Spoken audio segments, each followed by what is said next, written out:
Oh, Michigan. I just literally got a snowflake in my eyeball. That was great. Oh boy. Casualties of the wind.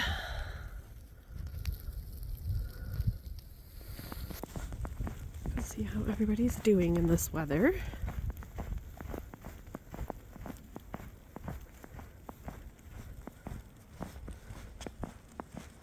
Oh, it's very quiet. Oh, hi.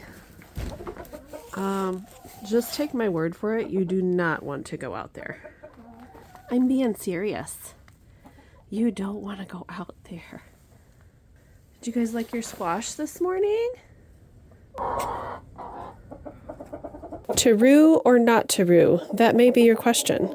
Today we're going to cover the pros and cons of having a rooster in your flock. So if you've been wondering about that, not sure whether you should or shouldn't, we're going to go over some things to consider so that you can better make that decision.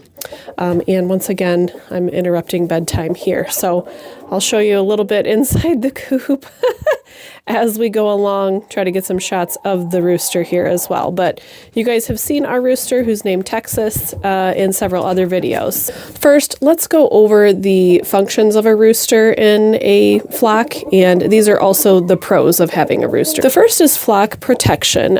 They will literally protect the hens, and they will fight off predators in most cases, or a good rooster will. But the first thing they'll do is keep watch and then make an alert call when or if they think there is a predator nearby. The girls know what that sound means. They take it seriously. And if they're outside, for example, roaming around, they will run very fast in all different directions and take cover under whatever they can, whether that's woods, foliage, whatever kind of structures that there might be nearby. The noise that he'll make is kind of like a very low, vibrating, long chirp noise. It's definitely neat to hear, very interesting, and it's awesome to watch him work. Once this happens and the girls have all taken cover, he'll kind of stand watch like some kind of awesome soldier, and he'll relax and start walking around again once the threat has passed, or the potential threat, and then so will the girls. They'll resume normal activity once they feel like the threat is gone. The next thing that a rooster is good for is being a flock leader. He will literally lead them around the yard, show them where food is. He makes a different noise when he finds food or what he thinks is going to be something good to eat. He'll call the hens over with that noise.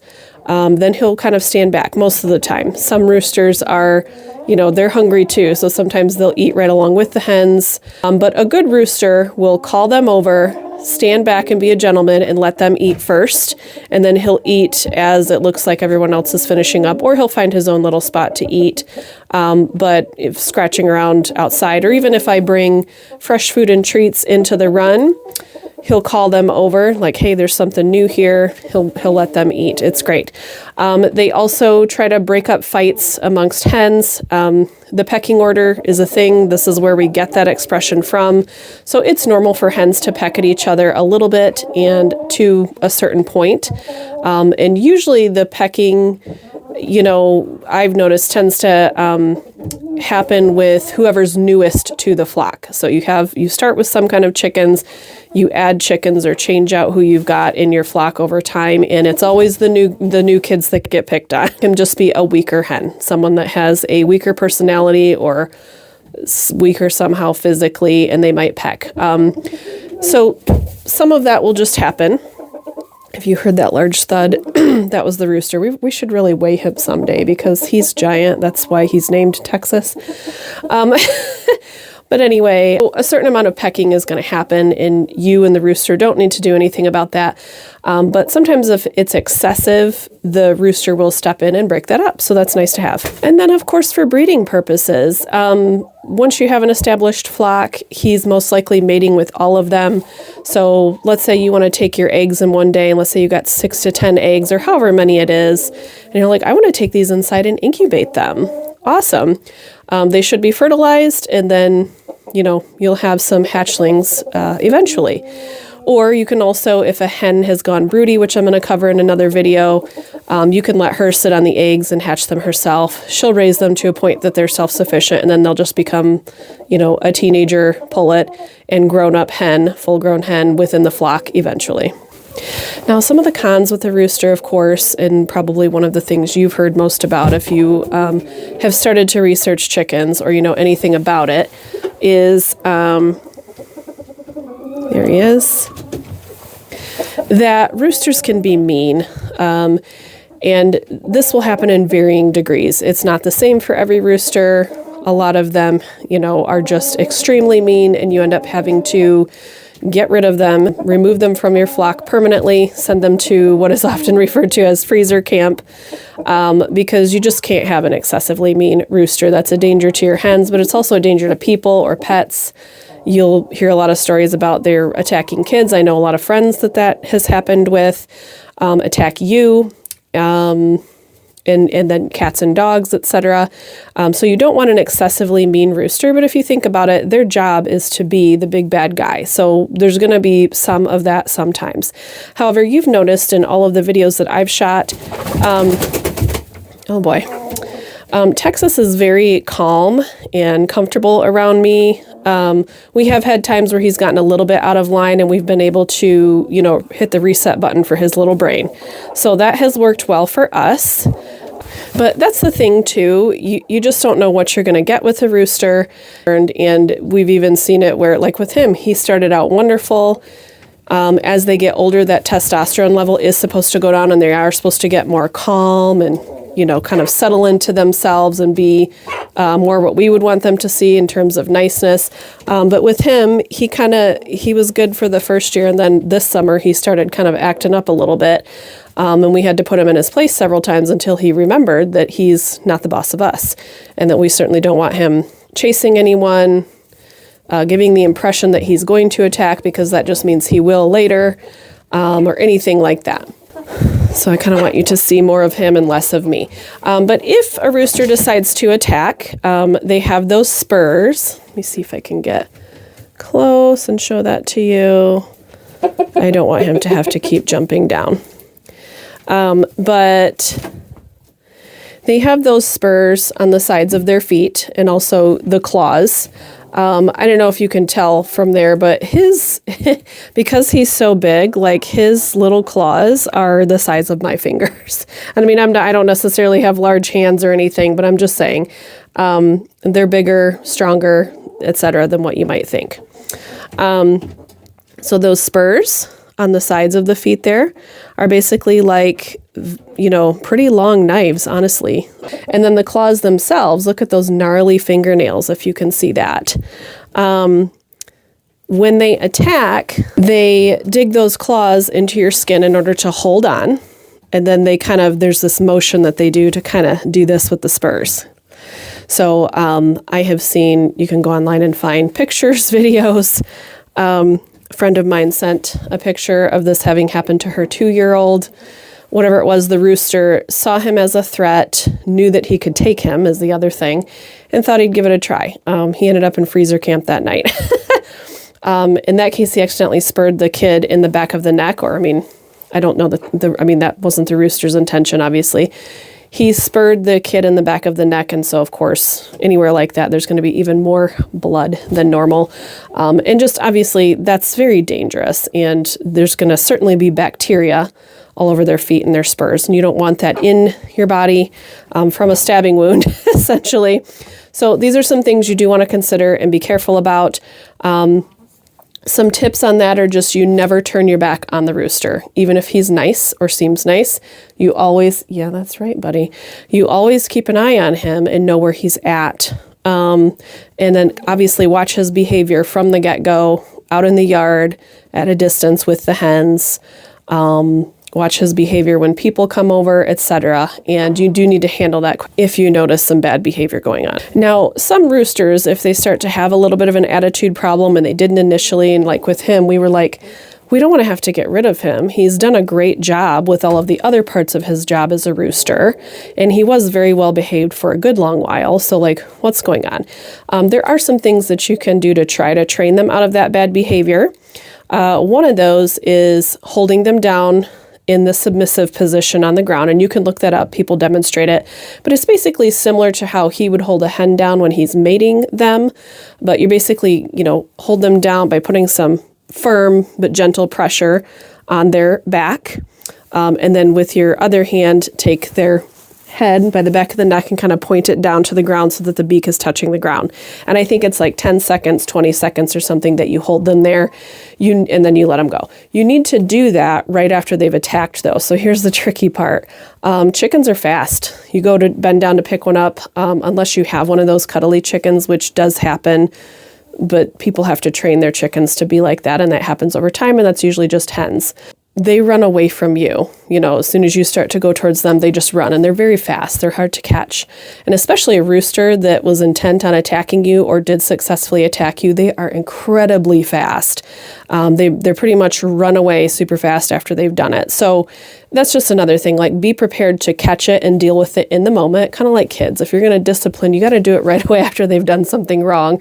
You can't wait until it's convenient or later. It doesn't sink in quite as well. But especially like with an animal like this, they need to know that they've done something wrong, and they need to know right then. Another thing I've seen people do to try to train out that bad behavior is just pick them up and hold them. Hold them, carry them around. I forget what it's called, but there's like something that looks like a bag that you can put them in, and then their feet stick out the bottom, and people just hang up the rooster. Like, I don't think I would ever want to do something like that, but people like hang up the rooster so that it can't go anywhere, can't do anything. It's not hurting the rooster, but it's putting them in timeout. That's what people call it. But if you don't have the time, or the free hands rather, to hold the rooster for 10 minutes or something, you can put him in this little bag and literally hang him up somewhere on the wall where you're supervising, of course. Don't do anything mean or cruel or dangerous for him. And then it's just kind of that hitting that reset button and going, no, you're not going to behave this way. If you try some of those things, though, and they just don't work, and that rooster's right back at chasing you, your kids, your pets, the hens being mean, excessively mean to them, you do need to just get rid of that rooster. And I don't mean give it away. You're going to have to, end its time here on Earth because it means that's not going to go away for him. And that's always going to be a problem for you. I can tell you, having a mean, or like when he was going through whatever he was going through this summer, even a slightly agitated rooster is incredibly stressful. So you do not want that situation to go on. Now, when we had trouble with him this summer, it was kind of difficult to realize what was happening, because he would kind of chase after us and then stop. Or there were several times when I would come out to do chicken chores out here in the coop or the run, and I would just feel feathers flapping at the back of my tall boots. And it wasn't and I initially just thought, oh, he ran into the back of my boot. I didn't really understand what was going on, because then you turn around to see what's going on and he's already gone. So those are also signs that he's becoming aggressive. He's warning you, like, for whatever reason, he doesn't want you to do what it is that you're doing. And he's letting you know that I'm gonna come after you. Some roosters don't give a warning, though. So I do appreciate that he was trying to let us know that he wasn't completely happy with whatever we were doing. But a lot of them just chase and attack, and you don't get much of a warning. So if you have behavior like that from a rooster too, where they kind of charge at you and then stop, you also need to correct that behavior. Other things to know about roosters: there should be one rooster for every 8 to 12 hens in your flock. Some roosters can handle more hens, and for example, we've had up to 18 hens at a time, and we currently have 14. We don't have enough hens to warrant needing a second rooster, and for further confirmation of that, we just rehomed one that we thought was a hen until it grew into itself and we realized that it was a rooster. There was a lot of tension in the coop as our rooster fought to keep his son, the new rooster, off of the hens. The ladies were also clearly stressed out. It's not good for them to be overmated by multiple. Also, I did notice they were squawking and screaming, and they were mad at the other rooster, and they were trying to get away from him. If the rooster has a good relationship with the hens, they will willingly allow him to mate. So that's another thing that you can, research more and look into, see some examples of that online. I think, honestly, in the background of some of the other videos that I've done, I know I captured it, because when I went back and editing, I'm like, oh, look at that. It's a very quick process, but he's mating with some of them. But you don't notice any drama with that. You don't notice any squawking. For the most part, they're not running. And that brings me to my next point, rooster etiquette among chicken keepers. So because the ratio isn't one rooster for every one hen, obviously there are going to be far more unwanted roosters out there. And unfortunately, many do need to be culled or dispatched or harvested, essentially. On top of that, roosters will fight with each other and become mean if there are too many of them hanging out together in a flock. Then obviously extra roosters are not something that anyone wants. So to go with that, you never pay for a rooster. I've mentioned that just recently in one of my other videos. But if anyone is selling a rooster online, or you know someone that's selling one, that just simply shouldn't be. Unless, of course, someone is selling a purebred rooster for specialty breeding purposes and you are looking to buy one for that reason. But there's just far too many roosters out there and not nearly as much need or want for them, so they should always be free. Whereas I mentioned in a previous video, you can sell laying hens. Like I could sell any of these ladies for probably $10 each. Nothing crazy. Not something that you're going to make a ton of money off of, but I mentioned we bought 3 hens for $20 when we needed some that were actively egg laying. So if it's just like an average breed of chicken, it's actively laying eggs, you can sell those. So it is normal when you're getting into this if you see people selling hens, but you're like, hey, no one's selling roosters. This is the why behind that. And then, of course, when rehoming any rooster, you need to be very honest about it to those that you're talking with about it. You need to tell them what the rooster's behavior is like, if you've ever had any issues with it. Obviously, don't be rude and give away a sick rooster to somebody that's going to, be something that they have to take care of right away, unless you've discussed that with them and they want that kind of project. In short, once again, I can't say it enough, you just don't rehome a mean rooster. They need to be dispatched if that's the case. And then also have a plan. If you get new chicks or hatch your own and, more than one of them turns out to be a rooster, or you don't want roosters, etc., for what you're going to do with those. Have a plan to dispatch them, okay? Have a plan. Talk to people. Hey, I think we have a rooster. Does anybody want one? That's how I was able to successfully and happily rehome that rooster that we just had here. Talking to my community, someone did actually want to try one, and he's doing great, by the way, at his new home. So that's wonderful to hear. And just to share an example of that, I've talked before about the 2 purebred American breast chickens that we have here. This was the family member that wanted to go in on doing chickens with us. They bought their chicks from a local hatchery, so a place that specialized only in purebred American breast chickens. And they went and picked them up locally when they were ready. Here she is. There's another one all puffed up, trying to keep warm. The other one's over there on the roosting bar. Hatcheries like that, when you're buying direct, will only sell in straight run. And straight run, of course, means that they don't sex the chickens and you don't know what you're going to get. So they purchased 7 chicks and 5 of them, yes, you heard that right, 5 of them turned out to be roosters. So we helped them catch the roosters and turn them into meat for their freezer. So then they had some really nice, crock pot or rotisserie type chickens that they could make later on. Okay, for this last topic, I wanted to come inside and not be out there in the cold. So another question that came up for me, and I couldn't really find any information about it when I was trying to learn about chicken keeping and roosters, was, do roosters need their own food? Do they need something different? We talk so much about the food that hens need and at the different stages, when they're chicks versus kind of when they're that teenage pullet age. And then when they're adult hens, what's the best for laying? What's best when they're molting? What's best when it's winter? But nobody really talks about the roosters. I even asked some of my chicken keeping friends and they were like, never thought of that actually. So that's the question. Do roosters need their own food? The answer is yes and no. So the internet says technically yes, roosters do have different nutrient needs than hens. Roosters need higher protein and less calcium, and then it's flipped for the hens. You can find examples of all flock feeds. When you go to the store though, they're not that straightforward. They make it sound like all flock is still meant for growing chicks, so I've never personally bought that. My friends haven't bought it that way with the intention or purpose of it being for a rooster. But apparently high calcium layer feeds can give them kidney problems. So I would say you're probably not really going to run into that though with like an average laying hen feed.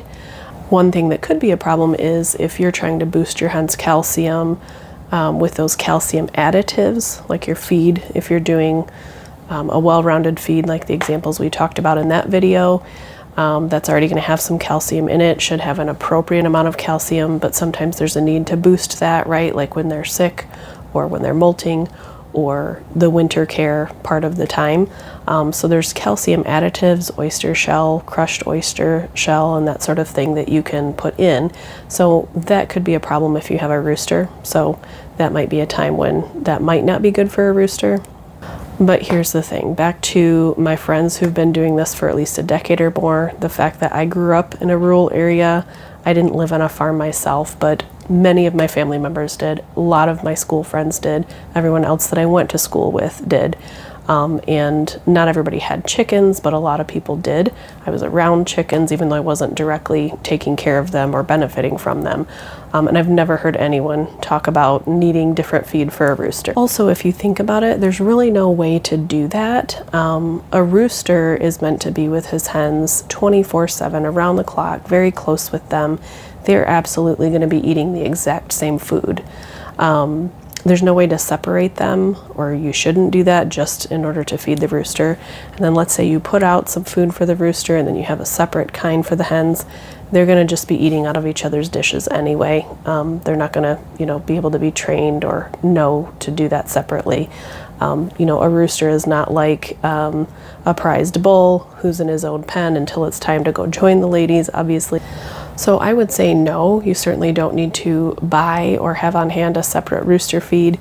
The rooster that we've had him for a good year and a half now, I believe.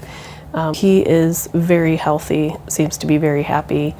He's also, I think, coming up on being 6 years old, and we're actually his third owner. So a friend of mine, that's who we got him from, and then she got him from a friend of hers before that.